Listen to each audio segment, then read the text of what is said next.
नमस्कार। YouTube channel sorry yoga number 1 में आप सभी का बहुत बहुत स्वागत है। आज का मेरे जो वीडियो का विषय है वो है मन की बात को कैसे पहचानें या फिर हम दूसरे की भावना को कैसे जानें। ये बहुत ही इंटरेस्टिंग वीडियो है। इसमें अगर आप ध्यान देंगे तो आपको बहुत ही ज़्यादा सफलता मिलेगी अपने जीवन को समझने में। साथियों, कुछ लोग इन बातों से सहमत होते हैं, कुछ लोग नहीं होते हैं, पर जो लोग ध्यानी होते हैं वही लोग ऐसी बातों से सहमत हो पाते हैं, क्योंकि ध्यान में हमें वो चीज़ मिलती है कि जिसकी हम कभी कल्पना भी नहीं करते हैं। तो हम जैसे दूसरे का मन पढ़ना है, मेरा मन कोई पढ़ना चाहे तो कैसे पढ़ेगा? क्या मेरे अंदर घुस के पढ़ सकता है? नहीं। तो मेरा मन को पढ़ने वाला जो कार्य करेगा उस सामने वाले व्यक्ति का मन। तो जैसे मुझे किसी दूसरे का मन पढ़ना है तो मैं कैसे पढ़ूंगा? तो इसके लिए हमें अपने मन को उसके मन से जोड़ना पड़ेगा। जब हम अपना मन उसके मन से जोड़ देते हैं तो हमें वैसा ही समझ में आता है, वैसा ही सुनाई देता है जैसा उसके मन में चल रहा है। इसके लिए साथियों मैं आपको एक उदाहरण देता हूं कहानी के माध्यम से। जैसे एक बार राजा अकबर और बीरबल रास्ते में जा रहे थे, तो उन्हें जाते जाते रास्ते में एक व्यक्ति मिला। तो अकबर ने कहा बीरबल से कि बीरबल, मेरे मन में ऐसा विचार आ रहा है कि इस व्यक्ति को जान से मार दूं, लेकिन अब देखते हैं कि मेरी बात उस व्यक्ति के मन में पहुंची कि नहीं पहुंची है, इसका पता लगाएंगे। तो उन्होंने कहा कि मुझे बताना मत कि मैं राजा हूं, अपनी जो असली है पहचान वो छुपाए रखी और चल पड़े। जब वो व्यक्ति उनके पास आया तो तब बीरबल ने रोक करके कहा कि भाई, आपके मन में इस आदमी के लिए क्या विचार है? तो वो व्यक्ति बोला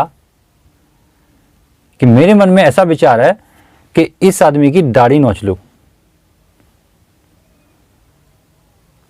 भाई, अकबर को और बीरबल को अपनी भावना का विचार जो था उसका जवाब मिल गया और वो लोग आगे चले गए।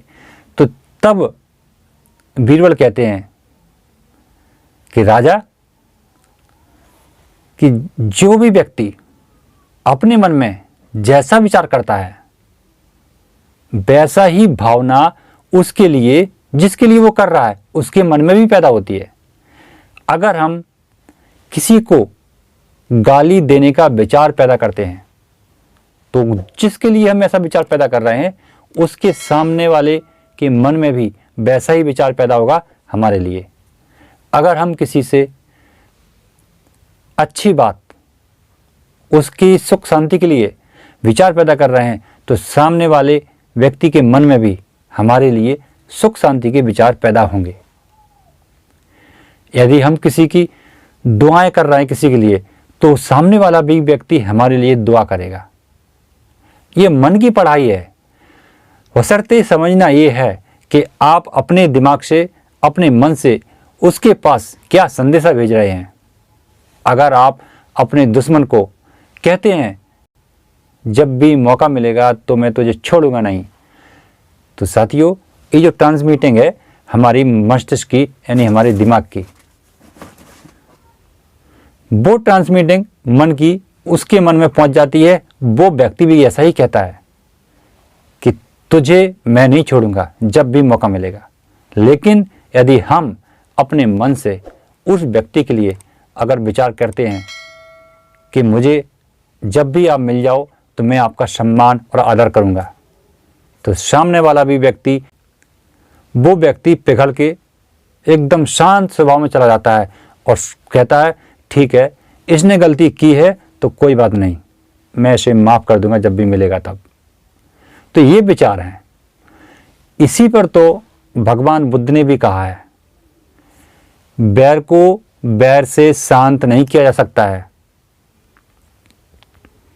क्योंकि उनकी कहानियाँ तो हम सुनते ही रहते हैं कि जब उनके दोनों पड़ोसी राज्यों में एक नदी को लेकर के जो टकराव हुआ करता था, तो उसमें युद्ध के लिए भगवान बुद्ध ने, जब सिद्धार्थ थे वो, तो गौतम सिद्धार्थ ने भाग नहीं लिया था युद्ध करने के लिए।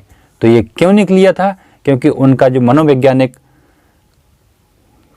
तर्क था वो यही था कि हम बैर से किसी का बैर शांत नहीं कर सकते हैं।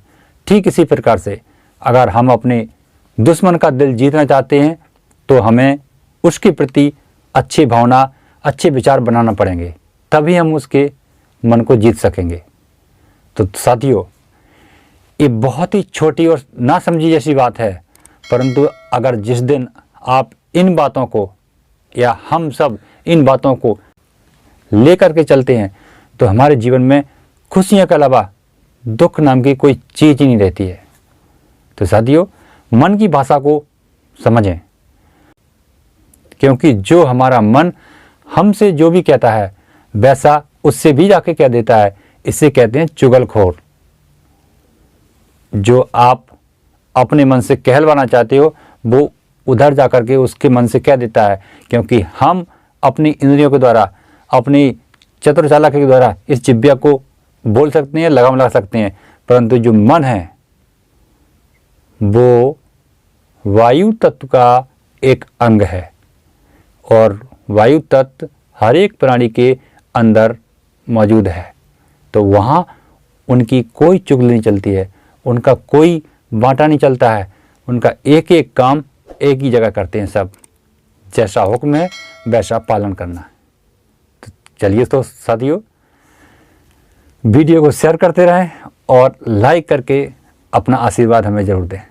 फिर मिलेंगे ऐसे किसी वीडियो में, तब तक के लिए नमस्कार।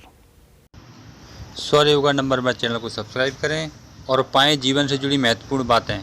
साथ ही साथ बेल आइकन को भी दबाएं, जिससे हमारे आने वाले वीडियो आपको सबसे पहले मिलते रहेंगे।